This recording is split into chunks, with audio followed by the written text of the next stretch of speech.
আসসালামু আলাইকুম। কানিজ ফাতেমা লোপা আমন্ত্রণ জানাচ্ছি এনটিভির মধ্যাহ্নের খবরে। শহীদ প্রেসিডেন্ট জিয়াউর রহমান সহ দেশ ও গণতন্ত্রকে প্রতিষ্ঠিত করার জন্য যারা জীবন দিয়েছেন তাদের প্রত্যাশা পূরণের জন্য সকলকে কাজ করার আহ্বান জানিয়েছেন বিএনপির ভারপ্রাপ্ত চেয়ারম্যান তারেক রহমান। শহীদ প্রেসিডেন্ট জিয়াউর রহমানের ৪৪তম শাহাদাত বার্ষিকী উপলক্ষে শুক্রবার লন্ডনে এক দোয়া মাহফিলে তিনি এই আহ্বান জানান। পূর্ব লন্ডনের বেনকুটিং হলে যুক্তরাজ্য বিএনপির এই উদ্যোগে খতমে কোরআন, মিলাদ ও দোয়া মাহফিলে প্রধান অতিথি হিসেবে উপস্থিত ছিলেন বিএনপি চেয়ারম্যান। যুক্তরাজ্য বিএনপি ও এর অঙ্গ সংগঠনের নেতাকর্মীরা অনুষ্ঠানে যোগ দেন। এ সময় সকলের উদ্দেশ্যে রাখা বক্তব্যে ভারপ্রাপ্ত চেয়ারম্যান বলেন, বাংলাদেশের স্বাধীনতার ঘোষণা দেয়া, নিজে অস্ত্র হাতে মুক্তিযুদ্ধে নেতৃত্ব দেয়া এবং বাংলাদেশের বহুদলীয় গণতন্ত্রের প্রবক্তা জিয়াউর রহমানের আদর্শকে আঁকড়ে ধরেই সামনের দিনের বাংলাদেশকে গড়ে তোলা হবে। আমরা আজকের এই দিনে আবারও জুলাই আগস্ট মাসের সেই আন্দোলনের দিনগুলোর কথা মনে করি, তাহলে আমরা দেখতে পাবো কি হারে সেই পলাতক স্বৈরাচার, সেই স্বৈরাচার ক্ষমতাকে ধরে রাখার জন্য কি হারে মানুষকে হত্যা করেছে, কি হারে বহু মানুষের সারা জীবনের দৃষ্টি কেড়ে নিয়েছে, কিভাবে বহু হাজারো মানুষ কিভাবে ক্ষতিগ্রস্ত হয়েছে, শারীরিকভাবে পঙ্গুত্ব বরণ করেছে। যে মানুষগুলো গণতন্ত্রকে, মানুষের অধিকারকে প্রতিষ্ঠিত করার জন্য তাদের জীবনকে আত্মাহুতি দিয়েছেন, আমরা যাতে তাদের সেই আকাঙ্ক্ষাকে পূরণ করতে পারি।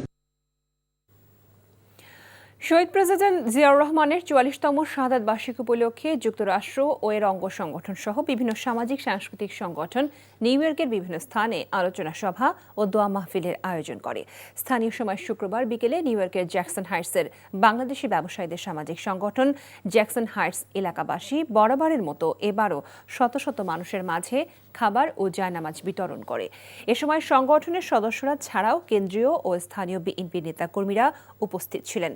তারা জিয়াউর রহমানের জীবনাদর্শ নিয়ে বক্তব্য রাখেন। জ্যাকসন হাইটসের ডাইভার্সিটি প্লাজায় একই সময়ে নিউ ইয়র্ক স্টেট বিএনপি আলোচনা সভার আয়োজন করে। সভায় বক্তারা জিয়াউর রহমানের রাজনৈতিক আদর্শ, চিন্তা ও তার দেশ পরিচালনার সফলতা নিয়ে আলোচনা করেন। বক্তারা বাংলাদেশে গণতান্ত্রিক ধারা ফিরিয়ে আনতে অবিলম্বে নির্বাচন ঘোষণার দাবি জানান। অন্যদিকে জ্যাকসন হাইটসের ইসলামিক সেন্টার মসজিদে যুক্তরাষ্ট্র জাসাসের উদ্যোগে শহীদ প্রেসিডেন্ট জিয়াউর রহমানের আত্মার মাগফিরাত কামনা করে দোয়া মাহফিলের আয়োজন করা হয়। এ সময় বিএনপি চেয়ারপারসন খালেদা জিয়ার রোগ মুক্তি ও সুস্থতার জন্য দোয়া ও তার ছোট ছেলে প্রয়াত আরাফাত রহমান কুকুর আত্মার শান্তির জন্য দোয়া করা হয়। 4 দিনের জাপান সফর শেষে ঢাকার উদ্দেশ্যে রওনা দিয়েছেন অন্তর্বর্তী সরকারের প্রধান উপদেষ্টা অধ্যাপক মোহাম্মদ ইউনুস। আজ টোকিওর স্থানীয় সময় 11টার কিছু পরে তাকে বহনকারী বাংলাদেশ বিমানের ফ্লাইটটি নারিতা বিমানবন্দর থেকে ঢাকার উদ্দেশ্যে উড়াল দেয়। এর আগে গতকাল ডক্টর ইউনুস জাপানের প্রধানমন্ত্রী শিগুরো ইশিবার সাথে দ্বিপক্ষীয় বৈঠক করেন। বৈঠক শেষে বাজেট সহায়তা হিসেবে বাংলাদেশকে $1.063 বিলিয়ন দেওয়ার আশ্বাস দিয়েছে জাপান। এছাড়াও দুই দেশের মধ্যে 6টি সমঝোতা স্মারক স্বাক্ষরিত হয়। প্রধান উপদেষ্টা মিয়ানমার থেকে জোরপূর্বক বাস্তুচ্যুত রোহিঙ্গাদের নিরাপদ প্রত্যাবাসনে জাপানের সহযোগিতা কামনা করেন।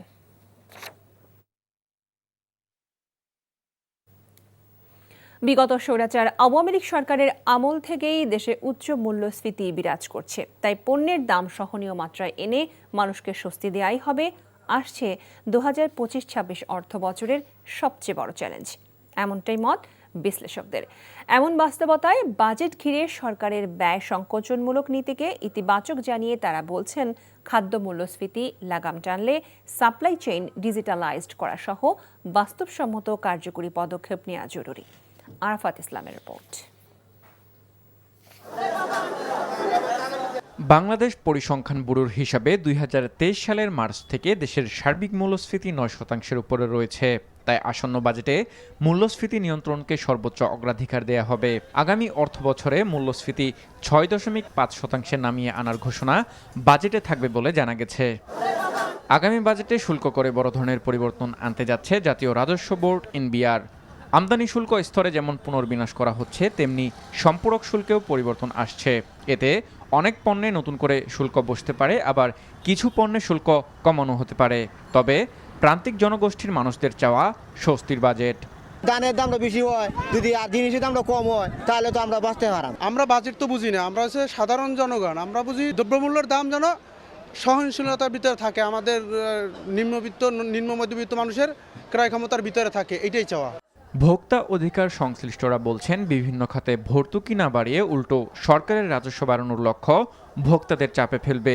সরকার income tax, advance income tax অথবা ব্যাটের পরিধি বাড়ালে অবশ্যই এটা আমাদের নিত্য প্রয়োজনীয় গুরুত্বপূর্ণ অথবা সাধারণ মানুষের জীবন জীবিকা এটার ক্ষেত্রে একটা নেতিবাচক প্রভাব পড়বে। তো সেই জন্য বাজেট যেটাই হবে হোক, আমরা চাই যে সাধারণ মানুষের কল্যাণে, সাধারণ মানুষের ক্রয় সীমার মধ্যে তার যে নিত্য প্রয়োজনীয় গুরুত্বপূর্ণ বাজার সেবা সার্ভিসের বিষয়গুলো যেন থাকে। এজন্য মূল্যস্ফীতির লাগাম টানতে বাজার ব্যবস্থাপনার উন্নয়নের পাশাপাশি বেশ কিছু পরামর্শ এই অর্থনীতিবিদের। দুর্ভাগ্যজনক যে এই সরকারের সময় আমরা বাজার ব্যবস্থা উন্নয়ন করা বা সংস্কার করার জন্য খুব বড় কোনো উদ্যোগ দেখছি না। আমরা আশা করেছিলাম যে এই সরকার বিগত সরকারের মতো ভুল পথে অন্তত মূল্যস্ফীতির বিষয়টাকে চিন্তা করবে না, তারা কিছুটা ডাইনামিক নতুন উপায়ে চিন্তা করবেন। সেই জায়গা থেকে সবচেয়ে গুরুত্বপূর্ণ যে উদ্যোগটি দরকার ছিল, বাজার ব্যবস্থায় মূল যে সমস্ত খাদ্যপণ্যের সাপ্লাই চেইন এগুলোকে ডিজিটালাইজড করা, এবং এটার জন্য বাণিজ্য মন্ত্রণালয়, খাদ্য মন্ত্রণালয় এবং কৃষি মন্ত্রণালয় বাজেট বরাদ্দ বৃদ্ধি করা। কিন্তু আমরা সেই ধরনের কোনো ধরনের বরাদ্দও দেখছি না বা সাপ্লাই চেইন ডিজিটালাইজেশনের কোনো উদ্যোগও দেখছি না। আগামী 2 জুন 2025-26 অর্থ বছরের বাজেট ঘোষণা করা হবে। উচ্চ মূল্যস্ফীতির লাগাম টানতে সংকোচনমূলক বাজেট প্রণয়ন করতে যাচ্ছে অন্তর্বর্তী সরকার। আগামী বাজেটের নিত্যপণ্যের দাম সহনীয় পর্যায়ে রেখে জনগণকে কতটুকু স্বস্তি দিতে পারে সরকার, সেটি এখন দেখার বিষয়। আরাফাত ইসলাম, এনটিভি নিউজ, ঢাকা। শিল্প কারখানাগুলোতে গ্যাস সংকট থাকবে না বলে জানিয়েছেন সড়ক পরিবহন ও খনিজ মন্ত্রণালয়ের উপদেষ্টা মোহাম্মদ ফাউজুল কবির খান। সকালে সাভারের আশুলিয়ার ডিইপিজেড এলাকায় United power generation and distribution company লিমিটেডের বিদ্যুৎ উৎপাদন কেন্দ্র পরিদর্শন শেষে তিনি কথা বলেন। উপদেষ্টা বলেন, 4টা নতুন এলএমজি কার্গো এসেছে, সরবরাহ শুরু হয়ে গেছে, তাই শিল্প মালিকদের গ্যাস সংকট নিয়ে আর ভোগান্তিতে থাকতে হবে না। চলমান পল্লী বিদ্যুৎ সমিতির কর্মচারীদের আন্দোলন প্রসঙ্গে বলেন, আন্দোলনের কোনো কারণ নেই।